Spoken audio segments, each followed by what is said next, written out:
তানিকের কথা না, এটাও আরবির একটা পাতানো ফাঁদ।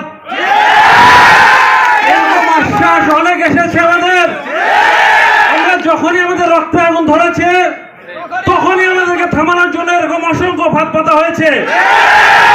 এই ধরনের কোনো ফাঁদে আমরা পা দেব না। অভিন্ন সার্ভিস কোড বাস্তবায়ন করুন। আমাদের যারা অনিয়মিত চাকরি, একটা হলো কি অভিন্ন সার্ভিস কোড, আর একটু চুক্তিভিত্তিক নিয়োগ।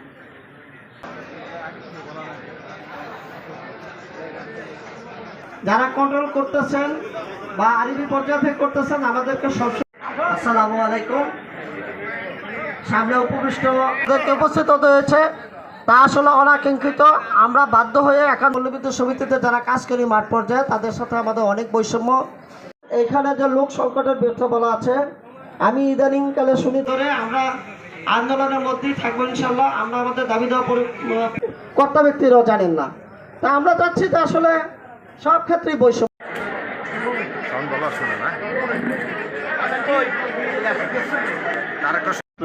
রহিম, প্রিয় সহকর্মীবৃন্দ, সকলের প্রতি রইল আমার আমাদের যে লাইনম্যান ভাইয়েরা আছে তারা অক্লান্ত পরিশ্রম করে, তাদের এখানে নির্দিষ্ট কোনো কর্মঘণ্টা নাই। আমরা নির্দিষ্ট কর্মঘণ্টা চাই। আগামী 15 দিনও আমি পিবিএস এর কিছু ইন্টারনাল কাজ করব না। আমি তো বলি না যে আরবিকে তথ্য দেন, আরবিকে আপনারা সহায়তা করি, 550 করেন, এজিং করেন। আমি বলতেছি কিছু রিডিং সংক্রান্ত বিষয় আছে, সেটা কেন্দ্রীয় সিদ্ধান্তের সাথেও সেখানে আছে। আমরা তো গ্রুপে থাকি।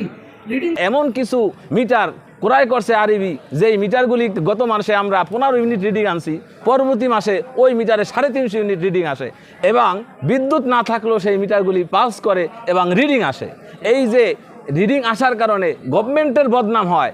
আরবি প্লাস গভর্নমেন্ট, আরবি গভর্নমেন্টের বদনাম চায়। জননেত্রী শেখ হাসিনা যেখানে বিদ্যুতায়ন করার জন্য আপ্রাণ চেষ্টা করতেছে, 16 ঘন্টা 18 ঘন্টা দেশের জন্য জননেত্রী শেখ হাসিনা কাজ করতেছে, সেখানে আরবি নিম্নমানের মালামাল ক্রয় করে জনগণকে হয়রানি করে সরকারের বদনাম তৈরি করতেছে।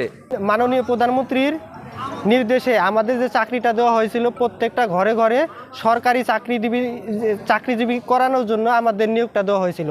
কিন্তু মুজিব শতবর্ষ উপলক্ষে যে আমাদের নিয়োগটা দেওয়া হয়েছিল, আমাদের পরবর্তীতে পার্মানেন্ট করে নেওয়ার কথা থাকলে পরেও এখনও আরবি আমাদের কোনো সুযোগ সুবিধা, এবং কি 4 বছর বয়স হয়ে গেছে আমাদের চাকরির, এখন আমাদের কোনো বেতন বৃদ্ধি হয় নাই। এ পর্যন্ত আমরা আমাদের অবস্থান থেকে মনে করি সম্পূর্ণ বিরত রেখে আমরা কার্যক্রম চালিয়ে যাব, স্বাভাবিক গুরুত্বপূর্ণ কাজগুলো চালিয়ে যাব। আর এবং আমাদের নিজেদের মধ্যে যেন দ্বন্দ্ব আর